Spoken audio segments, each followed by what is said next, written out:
Hey, what's going on, everybody? My name's Riley. If this is your first time seeing my page here on YouTube, go subscribe to my channel and leave a like on this video. Today we're jumping over to Iowa and bringing on this crazy story. Now, this can be where two sons teamed up to kill their own father. Now, this sounds crazy. Based on the two pictures of these guys, they look like they were cracked out, methed out, tweaked out. We're gonna see. We got to get the full story though, so we're gonna just kind of jump right in. We can waste somebody else's time. We do got a little giveaway up for you guys. If y'all trying to make some free money, details will be listed later inside the video, so stay tuned for that. And let's just dive right in. Let's go.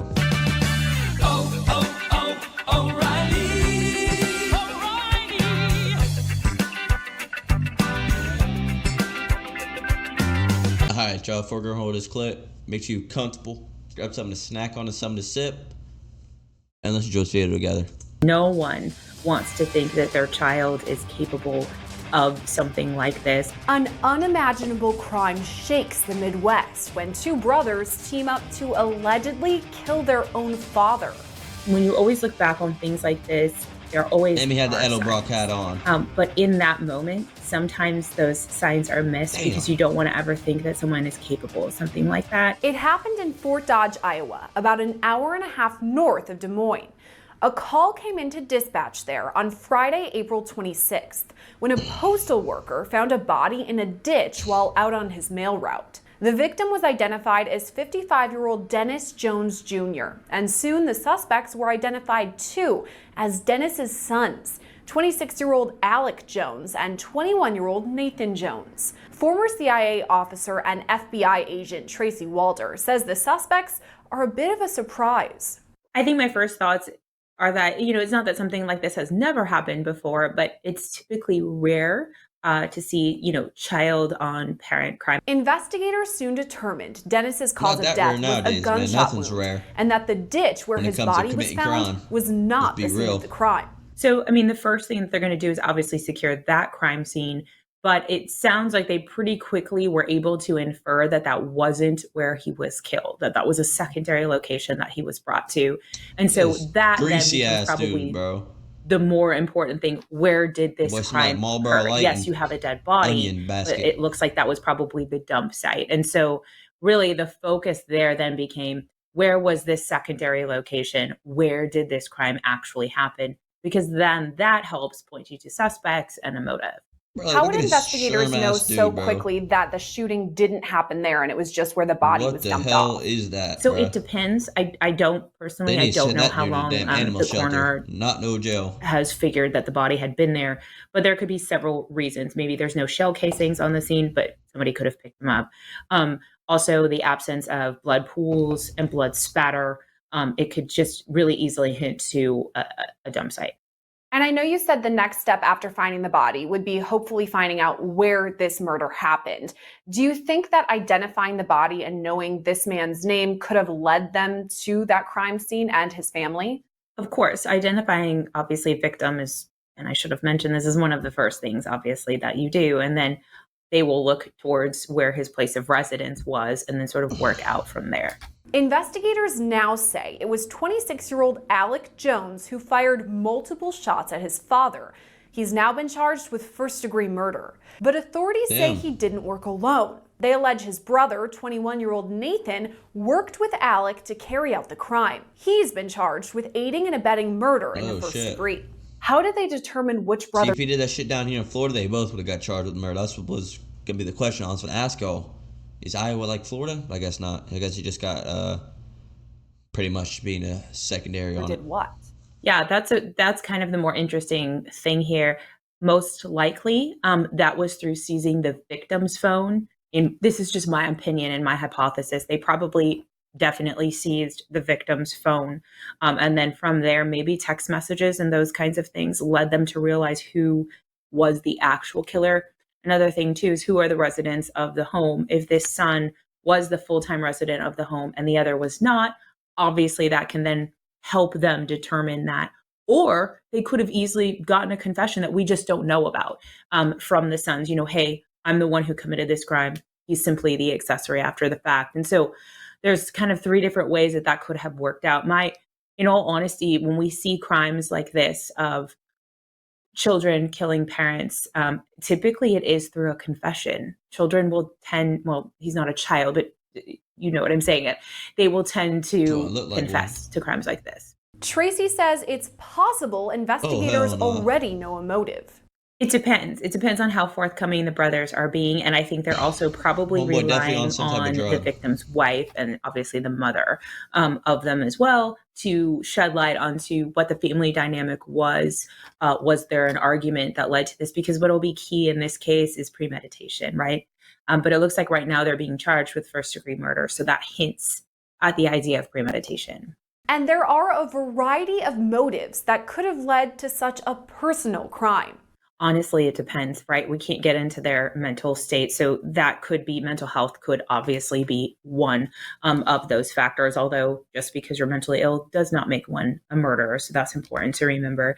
I also think, too, you don't know if an altercation of some point took place and that altercation turned violent. It's hard to know. Or were the brothers, if you look at the Menendez brothers, one of the defenses that they used were that they were victims of crimes. And so the way that they acted was in self-defense. I believe they were accusing their father of molesting them. And so that could be another reason as well. The case Tracy's referring to is that of Lyle and Eric Menendez, who in 1996 were convicted of murdering their parents.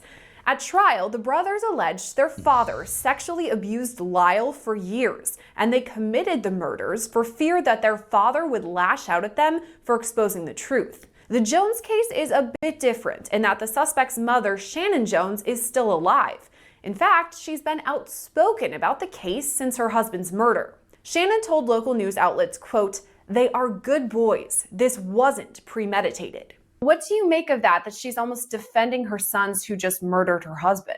I think as a mom, in my opinion, it actually seems like normal behavior to defend your own flesh and blood, right? In a crime like this, no one wants to think that their child is capable of something like this. And I think that's most likely, without being in her head, most likely that's where she's at right now.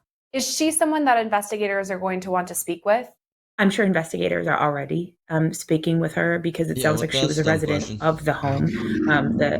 The husband and wife were still together. And so I think they will absolutely be focusing on her, although I don't think she's involved. They'll want to, that will be helpful in terms of determining motive and as well as the state of mind of the two sons. Shannon also told local reporters that she'd had a fight with her husband the night before his body was recovered, but went to bed without seeing anything. The husband and the wife had a fight. Obviously, it's hard to know how that played in because we don't know if the sons live at the home or not. If the sons live there, heard it, were a part of it, maybe they felt like they were protecting their mom and they could use that, right, as a defense in this case. Or if the sons don't live at the home, but then mom was just texting with her adult sons, this is what happened with you and my dad. I'm upset with him. And, all of the things. Then, maybe that could be used in terms of a motive as well. Hard to say. While Shannon believes the murder was not premeditated, a first-degree murder charge means prosecutors feel differently. We've talked about the charges, first-degree murder for at least one of the brothers, and I'm wondering about premeditation. It seems like investigators believe there was at least some. How would they go to determine whether this was a crime of passion or it was planned? So, they're obviously going to retrace the steps of the brother, particularly the one that's indicted, obviously, on the first-degree murder charge. And clearly, they have enough to indict him on that. So whether they got it through cameras, whether they got it through phones, they had some inkling that there was a sense of planning that went on. Now, that planning could have been just in the span of a few hours. It doesn't have to be, in the span of 6 months. But they obviously felt that they had enough to indict him almost immediately on first degree. And we talk a lot about collecting evidence via cell phones or internet search history, all of that. What sort of things would investigators be looking at? Text messages or location of the phones? I also think ring cams might play a part here. I have no idea if the home has a ring cam in any way, shape, or form.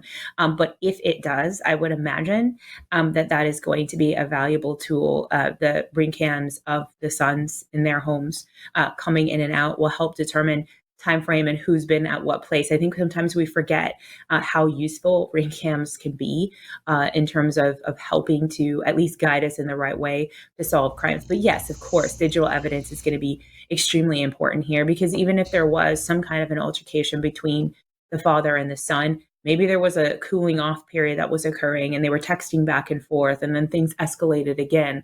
We don't know. But that, I do think digital evidence is going to be really important here.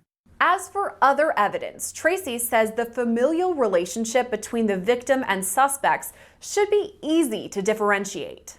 That won't be an issue, just because their DNA is not the same. Their DNA is different. Yes, clearly they're going to share elements of their DNA that's the same, but they will very easily, obviously they have a warrant to compel DNA from both of the sons, I'm sure at this point already have gotten those samples, and then they have the body of the father. And so at that point, then it becomes really easy to determine whose DNA is whose. And while the suspect's family says this crime came out of the blue, Tracy says there may have been signs. In my opinion, this is simply my opinion, so I want to be careful with how I say that. When you always look back on things like this, there always are signs. But in that moment, sometimes those signs are missed because you don't want to ever think that someone is capable of something like that. Or your brain doesn't go to, oh, this person's going to go kill my mom and dad. But a lot of times there are signs that there's, sometimes trouble brewing. What do you think the next steps are for investigators or prosecutors as this moves through the justice system? Honestly, I think the next steps, and because the victim is a family member, and right now it seems like the mom is very much obviously defending the sons, I do think that they will encourage them to take plea deals in a case like this, so that way they can sort of put it to rest. I mean, most cases are quite frankly solved through plea deals, right? They never even make their way through the criminal justice system. And so I think in a case like this, where the victim's kind of next of kin, which would be the wife, is very much supporting her sons, I think she would be more likely to accept her sons taking a plea. Both suspects are due in court this week for a preliminary hearing. Reporting for Law and Crime, I'm Sierra Gillespie. Man, this shit just crazy. They didn't really give too much evidence or info.